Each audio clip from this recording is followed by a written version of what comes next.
ਅਗਲੀ ਖਬਰ ਦੇ ਵੱਲ ਵਧੀਏ ਮਿੰਟ ਜੀ ਤੇ ਗੱਲ ਕਰੀਏ ਜ਼ੀਰਾ ਫੈਕਟਰੀ ਦੀ। ਇਸ ਸੰਬੰਧੀ ਰਿਪੋਰਟ ਹੁਣ ਹਾਈ ਕੋਰਟ ਦੇ ਵਿੱਚ ਦਾਖਲ ਹੋਈ ਹੈ ਜੀ। ਹਾਂਜੀ ਦੇਖੋ ਇਹਨਾਂ ਨੇ ਫਾਈਲ ਕਰ ਦਿੱਤੀ ਆ।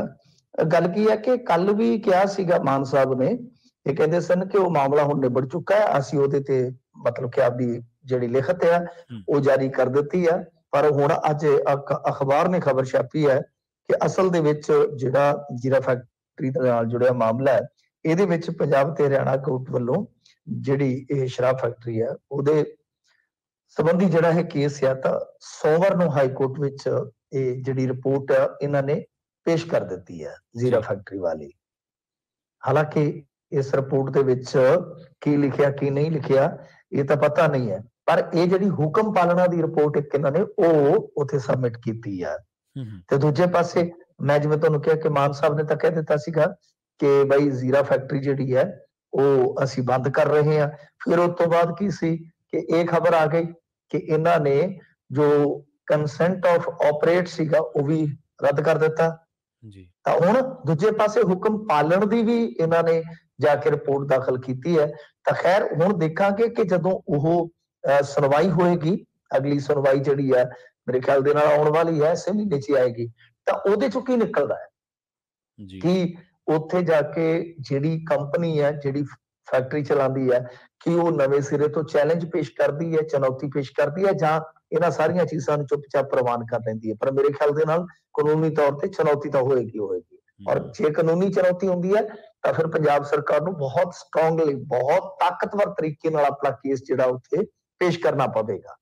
ਹਾਂਜੀ ਦੇਖੋ ਇਹਨਾਂ ਨੇ ਫਾਈਲ ਕਰ ਦਿੱਤੀ ਆ।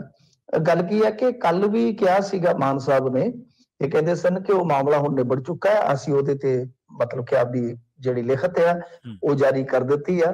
ਪਰ ਹੁਣ ਅੱਜ ਅਖਬਾਰ ਨੇ ਖਬਰ ਛਾਪੀ ਹੈ ਕਿ ਅਸਲ ਦੇ ਵਿੱਚ ਜਿਹੜਾ ਜ਼ੀਰਾ ਫੈਕਟਰੀ ਦੇ ਨਾਲ ਜੁੜਿਆ ਮਾਮਲਾ ਹੈ, ਇਹਦੇ ਵਿੱਚ ਪੰਜਾਬ ਤੇ ਹਰਿਆਣਾ ਕੋਰਟ ਵੱਲੋਂ ਜਿਹੜੀ ਇਹ ਸ਼ਰਾਬ ਫੈਕਟਰੀ ਹੈ ਉਹਦੇ ਸੰਬੰਧੀ ਜਿਹੜਾ ਇਹ ਕੇਸ ਆ ਤਾਂ ਸੋਮਵਾਰ ਨੂੰ ਹਾਈ ਕੋਰਟ ਵਿੱਚ ਇਹ ਜਿਹੜੀ ਰਿਪੋਰਟ ਆ ਇਹਨਾਂ ਨੇ ਪੇਸ਼ ਕਰ ਦਿੱਤੀ ਹੈ ਜ਼ੀਰਾ ਫੈਕਟਰੀ ਵਾਲੀ। ਹਾਲਾਂਕਿ ਇਸ ਰਿਪੋਰਟ ਦੇ ਵਿੱਚ ਕੀ ਲਿਖਿਆ ਕੀ ਨਹੀਂ ਲਿਖਿਆ ਇਹ ਤਾਂ ਪਤਾ ਨਹੀਂ ਹੈ, ਪਰ ਇਹ ਜਿਹੜੀ ਹੁਕਮ ਪਾਲਣਾ ਦੀ ਰਿਪੋਰਟ ਇੱਕ ਇਹਨਾਂ ਨੇ ਉਹ ਉੱਥੇ ਸਬਮਿਟ ਕੀਤੀ ਆ। ਤੇ ਦੂਜੇ ਪਾਸੇ ਮੈਂ ਜਿਵੇਂ ਤੁਹਾਨੂੰ ਕਿਹਾ ਕਿ ਮਾਨ ਸਾਹਿਬ ਨੇ ਤਾਂ ਕਹਿ ਦਿੱਤਾ ਸੀਗਾ ਕਿ ਬਈ ਜ਼ੀਰਾ ਫੈਕਟਰੀ ਜਿਹੜੀ ਹੈ ਉਹ ਅਸੀਂ ਬੰਦ ਕਰ ਰਹੇ ਹਾਂ। ਫਿਰ ਉਸ ਤੋਂ ਬਾਅਦ ਕੀ ਸੀ ਕਿ ਇਹ ਖਬਰ ਆ ਗਈ ਕਿ ਇਹਨਾਂ ਨੇ ਜੋ ਕੰਸੈਂਟ ਆਫ ਆਪਰੇਟ ਸੀਗਾ ਉਹ ਵੀ ਰੱਦ ਕਰ ਦਿੱਤਾ ਜੀ। ਤਾਂ ਹੁਣ ਦੂਜੇ ਪਾਸੇ ਹੁਕਮ ਪਾਲਣ ਦੀ ਵੀ ਇਹਨਾਂ ਨੇ ਜਾ ਕੇ ਰਿਪੋਰਟ ਦਾਖਲ ਕੀਤੀ ਹੈ। ਤਾਂ ਖੈਰ ਹੁਣ ਦੇਖਾਂਗੇ ਕਿ ਜਦੋਂ ਉਹ ਸੁਣਵਾਈ ਹੋਏਗੀ, ਅਗਲੀ ਸੁਣਵਾਈ ਜਿਹੜੀ ਹੈ ਮੇਰੇ ਖਿਆਲ ਦੇ ਨਾਲ ਆਉਣ ਵਾਲੀ ਹੈ, ਇਸੇ ਮਹੀਨੇ 'ਚ ਹੀ ਆਏਗੀ, ਤਾਂ ਉਹਦੇ ਚੋਂ ਕੀ ਨਿਕਲਦਾ ਹੈ ਕਿ ਉੱਥੇ ਜਾ ਕੇ ਜਿਹੜੀ ਕੰਪਨੀ ਹੈ ਜਿਹੜੀ ਫੈਕਟਰੀ ਚਲਾਉਂਦੀ ਹੈ ਕਿ ਉਹ ਨਵੇਂ ਸਿਰੇ ਤੋਂ ਚੈਲੰਜ ਪੇਸ਼ ਕਰਦੀ ਹੈ, ਚੁਣੌਤੀ ਪੇਸ਼ ਕਰਦੀ ਹੈ, ਜਾਂ ਇਹਨਾਂ ਸਾਰੀਆਂ ਚੀਜ਼ਾਂ ਨੂੰ ਚੁੱਪਚਾਪ ਪ੍ਰਵਾਨ ਕਰ ਲੈਂਦੀ ਹੈ। ਪਰ ਮੇਰੇ ਖਿਆਲ ਦੇ ਨਾਲ ਕਾਨੂੰਨੀ ਤੌਰ ਤੇ ਚੁਣੌਤੀ ਤਾਂ ਹੋਏਗੀ ਹੋਏਗੀ, ਔਰ ਜੇ ਕਾਨੂੰਨੀ ਚੁਣੌਤੀ ਹੁੰਦੀ ਹੈ ਤਾਂ ਫਿਰ ਪੰਜਾਬ ਸਰਕਾਰ ਨੂੰ ਬਹੁਤ ਸਟਰੋਂਗਲੀ, ਬਹੁਤ ਤਾਕਤਵਰ ਤਰੀਕੇ ਨਾਲ ਆਪਣਾ ਕੇਸ ਜਿਹੜਾ ਉੱਥੇ ਪੇਸ਼ ਕਰਨਾ ਪਵੇਗਾ।